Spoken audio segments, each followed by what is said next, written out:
सबसे बड़ी प्लानिंग तो यही है कि मजबूती से हर सीट पर चुनाव लड़ रहे हैं। सबसे बड़ी प्लानिंग ये है कि अपने संगठन की मजबूती कर रहे हैं। सबसे बड़ी प्लानिंग ये है कि जहां जहां हमारे कैंडिडेट है वहां पर संगठन उठ खड़ा हुआ है। आपकी बात बिल्कुल सही है, हम 48 साल से सत्ता में बाहर हैं, लेकिन एक ये भी बात सच है कि हमारे डीएनए में कहीं ना कहीं बंगाल बसता है और बंगाल में कांग्रेस का री एनर्जाइज होना, कांग्रेस का पुनर्जीवित होना, कांग्रेस का रिहेबिलिटेशन होना बहुत जरूरी है। बंगाल ने तृणमूल को भी 15 वर्ष देकर देख लिया। बंगाल कभी भी बीजेपी के साथ नहीं खड़ा हो सकता क्योंकि बंगाल बीजेपी को बाकी जगहों से बहुत बेहतर समझता है। तो जरूरी है कि कांग्रेस अपने आप को मजबूत करे, लोगों तक जाए और ज्यादा से ज्यादा जनसंपर्क करे। हमारा बंगाल से नाता इस चुनाव, इस प्रचार, इस वोट तक नहीं है। हमारा बंगाल से नाता बहुत पुराना है और आगे भी अपने संगठन को सृजित करने के लिए, अपने संगठन को मजबूत करने के लिए हम निरंतर प्रयासरत रहेंगे। तो फिर जैसे कि आपने कहा कि राहुल के 3 रैलियों का परमिशन नहीं दिया गया और कहीं इसके पीछे राज्य सरकार यानी कि जो सरकार का भी एक भूमिका है, लेकिन इस वक्त तो पूरा बालदोर जो है लॉयड ओवर का वो इंफ्रास्ट्रक्चर सभी एमसीसी चालू है, वो इलेक्शन कमीशन के हाथ में है। और इसी संदर्भ में और चीज बताना चाहता हूँ कि खुद सीएम का जो रैली है, सीएम का जो प्रचार है वालीपुर केंद्र में, जो उनका केंद्र है, वहां पर भी उसको रोका जाता है। तो इस बारे में आप क्या कहते हैं? मैं 2 चीजें कहना चाहती हूँ। जब मैं यहाँ आई और आने से पहले जब मैं कुछ खबरें देख रही थी, मैं हतप्रभ हूं। बंगाल को पुलिस की छावनी बना दिया गया है। बंगाल में आज हर पुलिस महकमे का, बॉर्डर सिक्योरिटी का, सब जगह के लोग इकट्ठा हो गए। यहां चुनाव होने जा रहा है, यहां जंग होने नहीं जा रही है। इलेक्शन कमीशन को, बीजेपी को ये याद रखना होगा, ये बंगाल है, ये सब देख रहा है, सब समझेगा और आपको ऐसा सबक सिखाएगा बंगाल में ये करने के लिए। जहां पर भी किसी भी राजनीतिक व्यक्ति को अगर प्रचार के लिए रोका जाए, वो हमारा प्रतिद्वंदी क्यों ना हो, हम उसका अपोज करते हैं, हम उसका विरोध करते हैं, क्योंकि राजनीति में जितना मौलिक अधिकार वोट देने का है, उतना ही मौलिक अधिकार चुनाव लड़ने का है, उतना ही मौलिक अधिकार फंडामेंटल राइट प्रचार करने का है। मैंने इसलिए ये बात उठाई क्योंकि ये सच है कि इन सारी जगहों पर, बिटिया ब्रुज, श्रीरामपुर और शहीद मीनार, इन सब जगहों पर बीजेपी और टीएमसी दोनों के कार्यक्रम हुए, तो एक कांग्रेस के कार्यक्रम में ही बाधा डालनी है और कांग्रेस के दिग्गज नेता राहुल जी के कार्यक्रम में ही बाधा डालनी है। तो ये अपने आप में बहुत सारे सवाल खड़े करता है। लेकिन जिस तरह से एक तुगलकी फरमान जारी हो रहे हैं, यहां पर एक तुगलकी फरमान जारी हुआ है, कोई बाइक से नहीं चलेगा 4 दिन ये चुनाव में, फिर आगे के चुनाव में आम जनता भी बाइक से चलती है। लोग दफ्तर कैसे जाएंगे? किसी को डॉक्टर के पास जाना रहेगा, बच्चे के स्कूल जाना रहेगा, बच्चे को लेने जाना रहेगा। ये किस तरह के तुगलकी फरमान जारी किए जा रहे हैं? आप बंगाल को छावनी मत बनाइए। ये बंगाल में चुनाव हो रहा है, पहले भी होता आया है। शांतिपूर्वक चुनाव कराना आपकी जिम्मेदारी है। असलियत तो यह है कि ज्ञानेश कुमार जी से तो यह पूछना चाहिए, आपकी जिम्मेदारी स्वतंत्र और निष्पक्ष चुनाव कराना है। आपकी जिम्मेदारी होनी चाहिए ज्यादा से ज्यादा लोग वोटिंग का हिस्सा बने। आप तो लोगों का नाम काटने पर आमादा है। दादा बैठ जाइए, दादा बोशुन।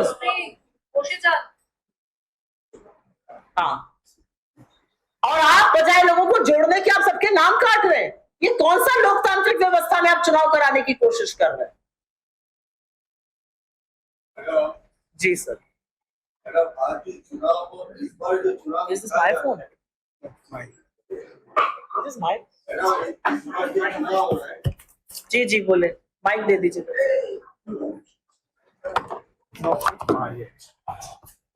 इस बार जो चुनाव हो रहा है मैडम, इस बार चुनाव में देखने को मिल रहा है कि एक पार्टी, विशेष करके एक पार्टी और दूसरा पार्टी को जो बोल रहा है चुनाव में, शालीनता का कोई चीज नहीं, भाषा का जो गौरव हो रहा है उसका उल्टा कुछ हो रहा है। तो इस बारे में आपका क्या ख्याल है? इसके होना चाहिए या शिष्टाचार रखना चाहिए? मैंने पहले भी कहा कि हमारा राजनीतिक मतभेद हो सकता है, हमारा जबरदस्त विरोध हो सकता है, लेकिन भाषा की शालीनता को कभी भी त्यागना नहीं चाहिए। आप राजनीतिक मतभेद करिए, आप राजनीतिक विरोध करिए, लेकिन बंगाल आकर मैं देख रही थी बीजेपी की सांसद है, नई नई सांसद बनी है, पहली बार शायद कहीं प्रचार में भेजी गई हैं, जो फिल्म एक्ट्रेस कंगना जी हैं, बहुत उम्दा कलाकार है, वो बंगाल आकर बंगाल की मुख्यमंत्री के साथ तू तड़ाक करके बोल रही हैं। ये कौन सी भाषा है? लेकिन ये लोग किससे सीख कर आते हैं? ये लोग उसी व्यक्ति से सीख कर आते हैं ना जिसने पिछले बार यहां पर आकर दीदी ओ दीदी, जिनका गृह मंत्री इस बार आकर है दीदी गुंडागर्दी कर रहा है, ये उन्हीं से सीख कर आते हैं ना जिन्होंने हमारी नेता और एक ऐसी महिला जिसने इस देश पर अपना सुहाग कुर्बान कर दिया, एक ऐसी महिला जिसने हिंदुस्तान में वैधव्य झेलते हुए ज्यादा साल बिताए, एक सुहागन वो कम दिन रही। आप सोनिया जी को कांग्रेस की विधवा कहते हैं? आपका दाम्पत्य के सूत्र में कोई यकीन नहीं होगा और मैं आपकी पर्सनल लाइफ पर कमेंट नहीं करना चाहती हूं, लेकिन आप एक ब्याहता को 50 करोड़ की गर्लफ्रेंड कहते हैं। आप एक साथी सांसद, क्योंकि वो ऑपोजिशन से हैं और आपसे सवाल पूछती है, उनको सदन में सूपनखा कहते हैं। आपकी हिम्मत होती है कहने की लड़कियों की फोटो अचार के डब्बे पे लगा दो, अचार बिकने लगेगा। 1.5 घंटे की फ्लाइट नहीं होगी यहां से मणिपुर, वहां पर जो बेटियों के साथ हुआ नरेंद्र मोदी चुप रहे। मुझे दुख होता है ये कहते हुए कि इस सरकार ने वो कर्म किए हैं जो अगर महिलाएं सुने तो उनको उनका मुंह देखना पसंद ना करें। आपके मंत्री, आपके सांसद, आपके विधायक आरोपी नहीं दोषी पाए गए महिलाओं के बलात्कार के, और आप आखिरी दम तक उनको बचाते रहे, चाहे कुलदीप सिंह सेंगर हो, चाहे ब्रजभूषण शरण हो, कोई भी हो, या प्रज्वल रेवन्ना हो। आप उन लोगों के साथ खड़े होते हैं जो महिलाओं के खिलाफ अपराध करता है। आपकी महिला विरोधी सोच एक तरफ, लेकिन राजनीति में मर्यादा और शिष्टाचार एक तरफ है। राहुल गांधी जी से ज्यादा मुझे नहीं लगता नरेंद्र मोदी का या भारतीय जनता पार्टी का या आरएसएस का कोई तगड़ा विरोध करता होगा, लेकिन क्या आपने राहुल जी को कभी भी भाषा की मर्यादा लांघते हुए देखा है? आपने कभी भी उनको ये अपशब्द कहते हुए, ये गली के लड़के जैसे बात करते वैसे सुनते हुए देखा है? मैं तो कहना चाहती हूं मोदी जी से, अपनी सांसदों को समझाइए। नई नई सांसद बनी है, नई नई राजनीति में आई है, अभी जोश खरोश आगे है, लेकिन तू तड़ाक मत करिए यहां पर आकर। हम भी तो आए चुनाव लड़ने, हम कर रहे हैं किसी से तू तड़ाक। मुझे लगता है भाषा की मर्यादा और शालीनता एक तरफ है और राजनीति दूसरी तरफ। कोई और सवाल? डन। चलो लास्ट ले लीजिए। रिगार्डिंग महिला की प्राइम मिनिस्टर के भाषण में कांग्रेस के अगेंस्ट भूल हत्या किया गया, पाप किया गया, ये सब जो शब्द को बोले थे प्राइम मिनिस्टर, ये शायद वैसे बोल रहे थे। सारे भाषण में कांग्रेस के अगेंस्ट और सहयोगी दल के अगेंस्ट में भाषण, इसका आप करा। इसका मैं 2 जवाब देना चाहती हूँ, क्योंकि बंगाल में हूं तो ये कहना जरूरी है। बंगाल में चुनाव चल रहा है, तमिलनाडु में चुनाव चल रहा है, आचार संहिता लागू है। इस देश का प्रधानमंत्री आते हैं और सरकारी चैनल दूरदर्शन पर 29 मिनट का भाषण देते हैं। वो खैर दूरदर्शन रहा नहीं, अब तो वो मोदी दर्शन है, आपके और हमारे पैसे से चलता है, टैक्स पेयर मनी से चलता है। मोदी जी का चरण वंदन करता है और विपक्ष को पानी पी पी कर कोसता है। जनता के कोई मुद्दे उठाने से उनका कोई मतलब नहीं है, ये असलियत है मोदी दर्शन चैनल की। खैर 29 मिनट के भाषण में 58 बार 58 टाइम्स वो कांग्रेस पार्टी का नाम लेते हैं, क्योंकि नरेंद्र मोदी जानते हैं कि इस देश के सामने उनका पर्दाफाश हो चुका है। नरेंद्र मोदी जानते हैं कि इस देश की महिलाएं समझ चुकी हैं कि महिला आरक्षण में सबसे बड़ी बाधा, सबसे बड़ी रुकावट, सबसे बड़ा रोड़ा वो खुद बने हुए हैं।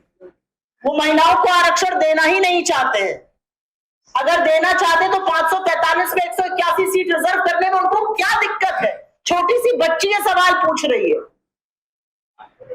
आपके पास इतने बड़े प्लेट में 543 चीजें रखी हैं, बच्चा आएगा फिर ये नहीं, जब और आ जाएगा तब दूंगा। सबको पता आप नहीं देना चाहते, तो ये उनका डर है और ये डर अच्छा है, क्योंकि आप महिला आरक्षण के पीछे छिपकर एक अलोकतांत्रिक परिसीमन करना चाहते थे, जो हम आपको किसी कीमत पर करने नहीं देंगे। महिला आरक्षण पर हम सब प्रतिबद्ध हैं। हमने शुरू किया था पंचायती राज से, उसके चलते आज 15 लाख निर्वाचित महिलाएं हैं। ये राजीव जी की देन है। और असलियत ये भी है कि 1989 में जब राजीव जी ने बिल पेश किया था, तो उसके खिलाफ वोट करने का काम अटल बिहारी वाजपेयी, लाल कृष्ण आडवाणी, राम जेठमलानी और जसवंत सिंह जी ने किया था। ये असलियत है लोगों की। लास्ट जी हाँ। पहला ज्ञानेश कुमार जी ने कहा है कि इस बार बंगाल चुनाव बिल्कुल फेयर तरीके से, हिंसा मुक्त और शांत तरीके से होगा। तो क्या इससे पहले जितने भी चुनाव हुए वो फेयर नहीं थे? पहला सवाल। दूसरा, क्या कांग्रेस के लिए ये चुनाव एक चुनौती की तरह है? किस तरीके से देखती है चीजें? टीएमसी और बीजेपी के इर्द गिर्द घूम रही है चीजें, लेकिन वहीं दूसरी तरफ देखा भी गया है कि केंद्र में, लोकसभा में कांग्रेस ने बहुत अच्छा जनमत हासिल भी किया और अभी जो बिल था उसको लेकर बहुत अच्छा वो परफॉर्मेंस दिखा। तो उसको लेकर आप क्या कहें? आपका पहला सवाल जो है उसका जवाब मैं नहीं दे सकती हूँ। उसका जवाब एक वैसा व्यक्ति दे सकता है जिसके सामने वोट चोरी का सबूत रखा गया, चाहे वो कर्नाटक का मधेपुरा हो या आनंद हो या हरियाणा हो या महाराष्ट्र हो। सबूतों के साथ, वोटर लिस्ट के साथ, नाम और नंबर के साथ परोस कर एक प्लेट में राहुल गांधी जी ने सबूत रखा इस देश के सामने। अगर कोई और चुनाव आयुक्त होता तो वो कहता मेरी जिम्मेदारी है स्वतंत्र और निष्पक्ष चुनाव कराना, 1 पर्सन 1 वोट इस देश का लोकतंत्र का पहली नींव है, और अगर कुछ खामियां हुई हैं तो मैं उसको दिखवाऊंगा, उस पर करेक्शन कराऊंगा। ज्ञानेश कुमार जी को लगता है कि वो फिल्मों में एक्टिंग करने वाले एक एक्टर हैं। वो प्रेस कॉन्फ्रेंस करने आते हैं, पेन उठाते हैं, पेन तोड़ते हैं। आप एक्टर हैं कि आप चुनाव आयुक्त हैं? आप ये सब ड्रामा करने के लिए चुनाव आयुक्त बने हैं या मोदी जी का चरण वंदन करने के लिए चुनाव आयुक्त बने हैं? आप एयरपोर्ट पर निकलकर हाथ किसको हिला रहे हैं? आप चुनाव आयुक्त हैं, आपकी जिम्मेदारी है स्वतंत्र और निष्पक्ष चुनाव कराने की। आपकी जिम्मेदारी है ज्यादा से ज्यादा लोग जुड़े। आपकी जिम्मेदारी है कि हर व्यक्ति को उसके वोट का अधिकार मिले। आप लोगों को उनके वोट से वंचित कर रहे हैं और काट छांट की तैयारी कर रहे हैं, जो डिलिमिटेशन से मोदी जी करना चाहते थे। ये असलियत है। इसका जवाब मुझे लगता है ज्ञानेश कुमार जी दे, लेकिन असलियत सारा देश जान रहा है। दूसरा आपका सवाल जो है, राजनीति 2 दलों के इर्द गिर्द घूम रही है, उसका फायदा क्या हो रहा है? बंगाल का एजुकेशन, बंगाल का हेल्थ इंफ्रास्ट्रक्चर चरमरा चुका है। बंगाल में बेरोजगारी है, बंगाल में महिलाएं सुरक्षित हैं, बंगाल की इकोनॉमी सुचारू रूप से चल नहीं रही है, 8 लाख करोड़ का कर्जा है बंगाल पे। तो ये इर्द गिर्द घूमने से फायदा किसका हो रहा है? कितनी इंडस्ट्री आई है बंगाल में पिछले 15 साल में, और कितनी इंडस्ट्री आई थी कांग्रेस के शासनकाल में? कितने रोजगार बने 15 साल में? बनाम कितने रोजगार बने थे हमारे टाइम पर? आप उसका मसौदा निकालकर, ब्यौरा निकालकर देख लीजिए। तो मुझे लगता है इर्द गिर्द राजनीति घूमना एक तरफ है, बंगाल का फायदा किसमें है और क्या बंगाल बेटर डिजर्व करता है, सारा मूल मुद्दा वो है। बहुत बहुत धन्यवाद। मेरा एक क्वेश्चन है, लास्ट क्वेश्चन। ओके मैडम, जो है ना, इस चुनाव में देखा गया कि दोनों पार्टी बीजेपी और पीएस एक दूसरे का जो कंपटीशन है, और आपने जो ये बात पूछी, एक मिनट, आपने जो बात पूछी, पहले वाले चुनाव निष्पक्ष नहीं हुए, तो बंगाल के जितने भी बीजेपी के विधायक हैं, सारे के सारे पहले ही इस्तीफा दे देते, तब हम मांगते कि सारे चुनाव निष्पक्ष नहीं थे। जी बताइए। हाँ मैडम, ये इलेक्शन में देखा गया कि दोनों जो पार्टी है, कोई 13,000 का ऊपर जो जोर दे रहे, कोई 3,000 का ऊपर जोर दे रहे, जो दे रहे, जो पैसा का ऊपर दे रहे। लेकिन मेरा सवाल ये है कि पश्चिम बंगाल में जब आप अभी बेरोजगारी इतना ज्यादा हो गया, तब कांग्रेस की क्या स्टैंड है, कांग्रेस की क्या सुझाव है, क्या चिंतन है कि किस बारे में क्या करने से बेरोजगारी कम होगा या पैसा देना पड़ेगा, इसमें हल होगा?